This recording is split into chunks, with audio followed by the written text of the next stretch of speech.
सोलापूर शहर मध्य विधानसभा मतदारसंघात काँग्रेसला धक्का।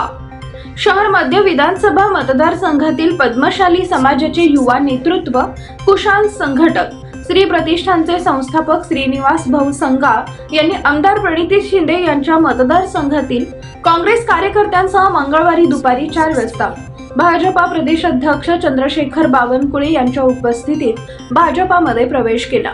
श्रीनिवास संगा यांनी नागपूर येथे भाजयुमो प्रदेश सचिव अक्षय अंजिखाणे यांच्या समवेत भाजप प्रदेश अध्यक्ष चंद्रशेखर बावनकुळे यांची भेट घेऊन प्रधानमंत्री नरेंद्र मोदी साहेबांना पुन्हा एकदा प्रधानमंत्री बनवण्यासाठी लोकसभा निवडणुकीपूर्वी भाजप प्रवेश करण्याची मागणी केली होती।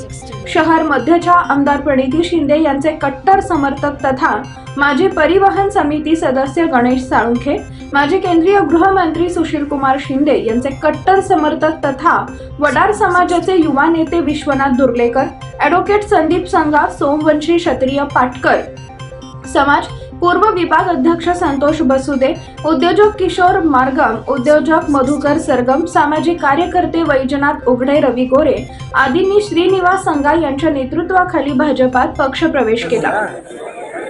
आज इथे आम्हाला सन्माननीय बावनकुळे साहेबांनी बोलवून भारतीय जनता पार्टीत आम्हाला काम करण्यासाठी संधी दिली, हे आमचं सौभाग्य आहे।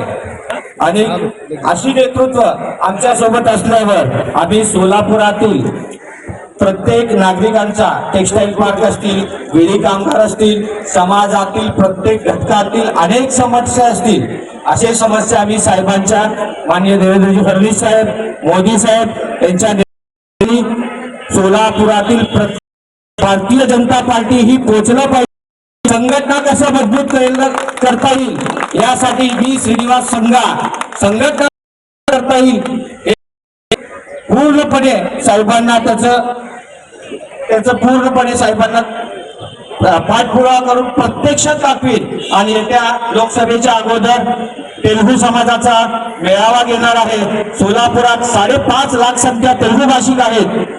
अशा अनेक लोकांसाठी सगळे वेगवेगळ्या पक्षात विचलित झालेले आहेत, यांना एकत्र आणून भारतीय जनता पार्टीत काम करण्यासाठी त्यांना संधी देण्यात येईल आणि त्यांचे प्रत्येक अडचणी साहेबांच्या आशीर्वादाने सोडवण्यात येईल व साहेबांचा आशीर्वाद सदैव आमच्या सोबत राहिला पाहिजे हीच मी साहेबांसोबत अपेक्षा करतो।